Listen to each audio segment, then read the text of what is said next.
guys, Nate Richards from Richards Guitar Studio. This is the second video for our Pentatonic scale series. Today we're going to go over playing sequences to practice your scales and improve the mastery of the scales. I'm going to demonstrate these sequences on the root position scale, but you should practice these sequences on each position. I would give it a week for each position, so that's 5 weeks of working on sequences on your scales.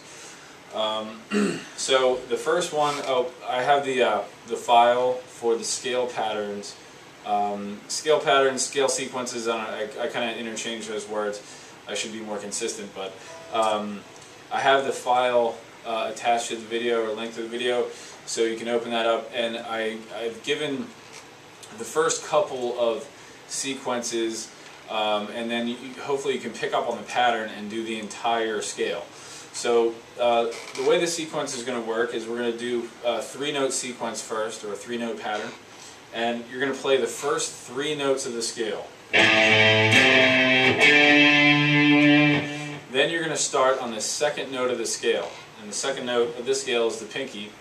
So we're going to start on the pinky and play 3 notes up the scale from the pinky. Then you go to the third note of the scale, index finger on the A string, and do 3 notes. Then we're on this note, third finger. Now we're on the D string, first finger. D string, third finger. G string, first finger. G string, third finger. B string, first finger. B string, fourth finger. And now we're at the top of the scale, so we're done the 3-note sequence ascending up the scale. So I'll play this for you, and I'll put a break in between each sequence so you can kind of follow along.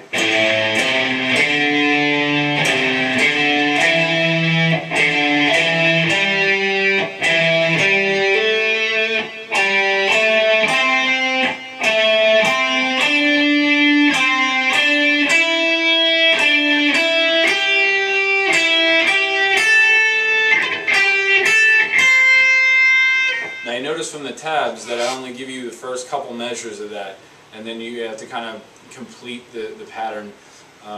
So do your best with that, and eventually, once you get very good with it, you don't want any break in between the sequences. You want a smooth flow like this.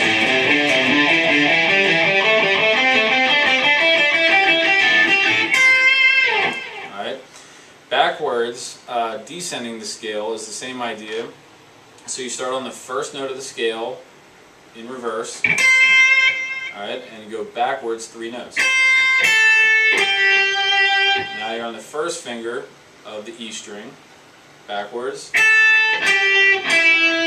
Now we're on the pinky of the B string, backwards.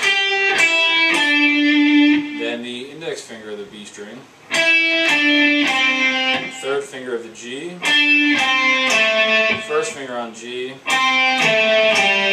Third finger on D. First finger on D. Third finger on A.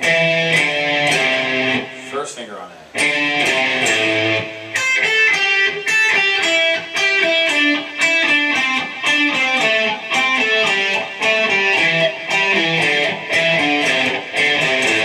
Now a lot of times for my students, this going backwards is a little bit more difficult.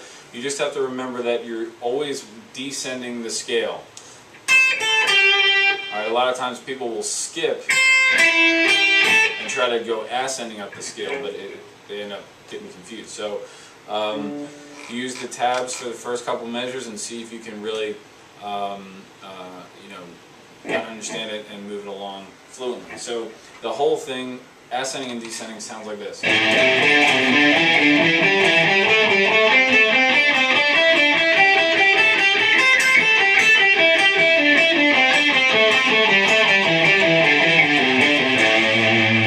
that's a 3-note sequence.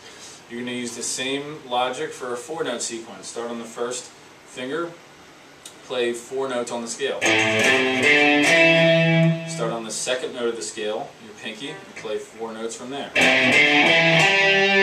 Start on the third note, which is A string, first finger, and play 4 notes. Third finger on the A string, first finger on the D string, third finger on the D string, and so on. All right? Same thing backwards. 1, 2, 3, 4 notes backwards. Then the second note in reverse, which is the first finger. Then the third note in reverse, which is your pinky on the B string. First finger B string. Third finger on the G. First finger on G. Third finger on D. And so on. So that one sounds like this.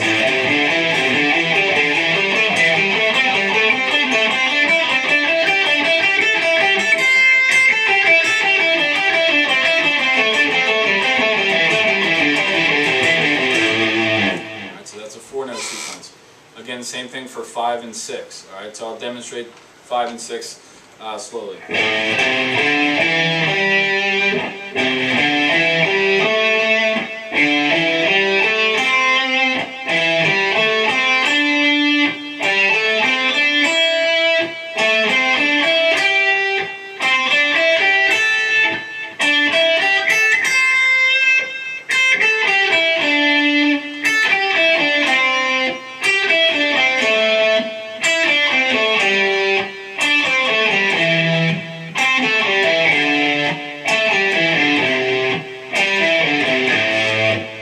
Here's 5 without stopping in between the sequences.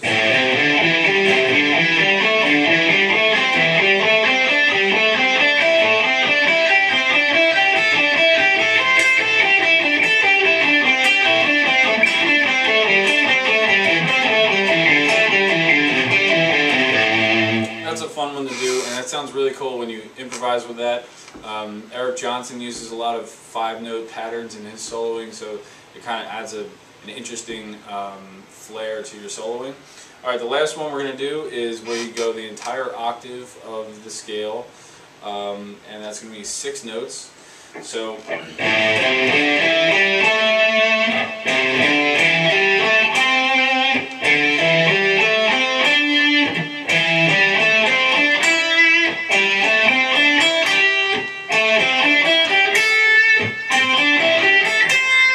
backwards.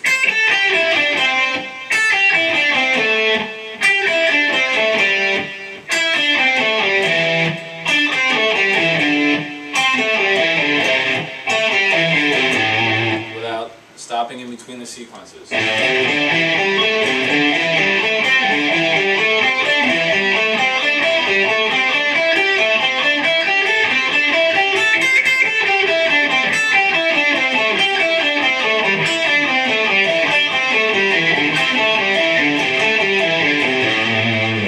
So that's your whole practice. Oh, sorry, there's one more that's not written on the scale pattern sheet, and that's a skipping pattern. So this one I recommend you try. Basically, you start from the beginning of the scale, and you skip a note. So you're going to play your first finger, you're going to skip the pinky and go to the next note, which is first finger on the D, on the A string. And then you go back to the note you skipped. And then you skip. Go back one. Skip one. Go back one. Skip. Go back. Skip. Back one. Skip. Back. Skip. Back one. Skip. Back. Skip. Back one. And then skip. On the way down, you skip in reverse. So you skip reverse. You skip your first finger and go to your pinky, and then you go up one in the scale. So skip down, go up, skip down, up one, skip down, up one, skip down, up one, skip down, up one.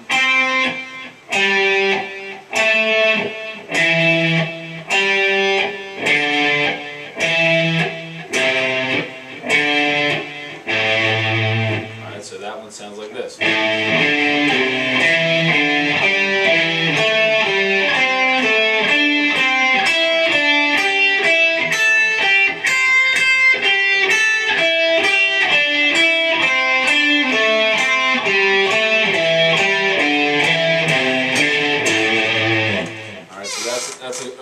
period addition to your sequences. So once you have all those, you have your skipping pattern and you have your sequences 3, 4, 5, and 6. You do that for an entire week on the root position scale.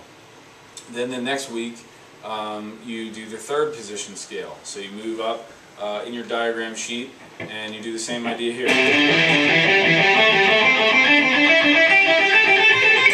And do all of your sequences. The next week you do the fourth position scale. All of your sequences. And so on until you do all of the scales on the sheet.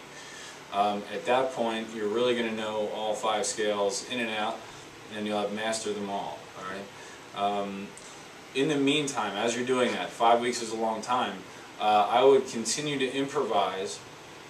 Again, go to YouTube and find an A minor guitar backing track, or a song that you know is in the key of A minor, and just solo over it using the scales that you've mastered at that point. So if you're in week 3 and you're working on the 4th position scale,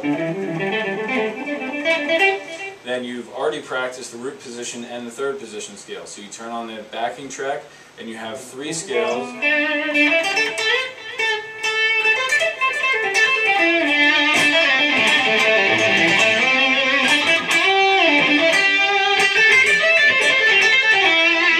Just to play around with and improvise with. But the point is that you're not just stuck in that first position. You don't only have the 5th fret. Now you have all these scales. After 5 weeks, you'll have the entire guitar. A great example of a solo using the entire guitar in the key of A minor would be the solo for Stairway to Heaven. We have a lesson on that on our blog and YouTube channel. So that would be a great example of the A minor pentatonic scale, all 5 positions, the entire neck. And how this is actually useful. So, alright, have fun with that, work on your sequences, and the next video is going to be about the theory on the A minor pentatonic scale and what all the notes are about in this scale and how it's put together. Alright, so the next technique you want to work on with your A minor pentatonic scale is Hammer-ons and Pull-offs. So I'm just going to give you a few pointers on how to do that. So your hammer-ons, the first thing you want to do is quiet the guitar with your first finger. So you play, I'm going to use the root position A minor pentatonic scale. So you play your A note, and your first finger should be curved across the guitar so that the fleshy part kills all the other strings. Alright? That's going to keep the guitar quiet. As you're hammering onto the guitar, you could get some sympathetic vibration, the other strings ringing like this. And you get all that feedback. Alright? So, you have that set. Once you have your finger set like that, then you hammer the pinky on just by doing a quick snap onto the string. And usually the issue is not the strength of the hammer-on, but the targeting or the aiming. Alright, you want to hit the sweet spot, which is right next to the fret wire, right on the tip of the finger. Alright, so you want to try to aim that way. Then when you go to the next string, again your first finger is covering the higher strings. The tip of the first finger is also covering the low E string, keeping that quiet. This time it's your third finger, again right on the tip and right next to the fret wire. You go to the next string, again you're covering the string that you just came from, the A string, and the flesh is still killing the higher strings. Now at this point, your right hand, once you get to the high 3 strings, the flesh behind the thumb and into the wrist, not your palm muting side, but the other side of your hand, you want to sit on the low strings and keep them quiet as you hammer the higher strings.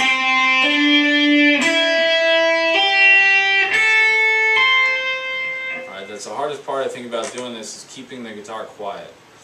So, so again, you have everything muted with the first finger as you're hammering.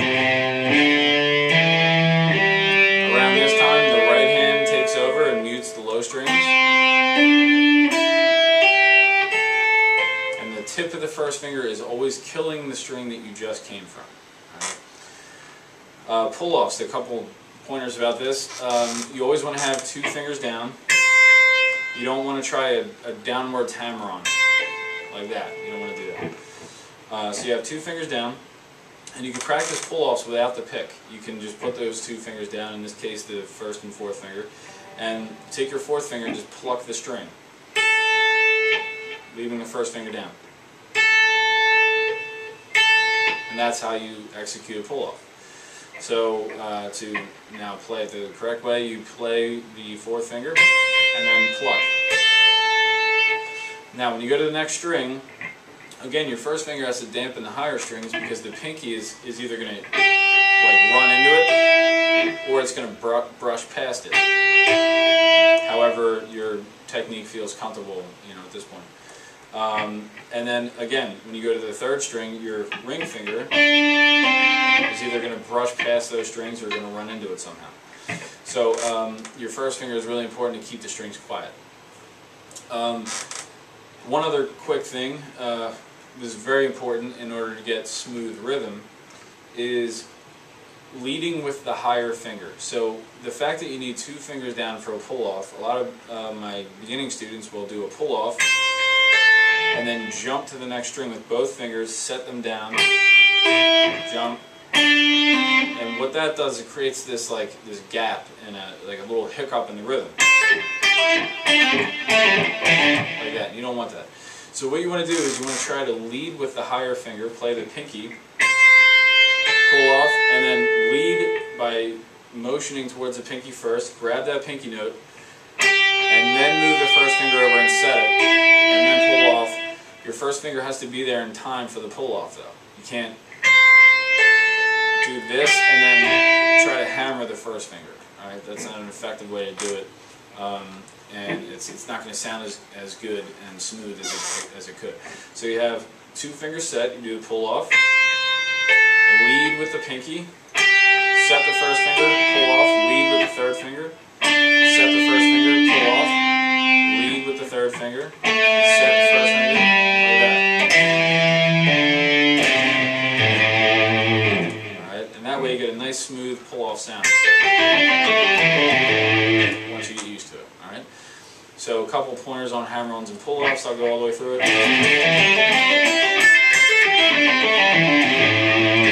Alright, so the 2 main objectives is a smooth rhythm. I forgot to mention with the hammer-ons, try not to do a galloping rhythm like that,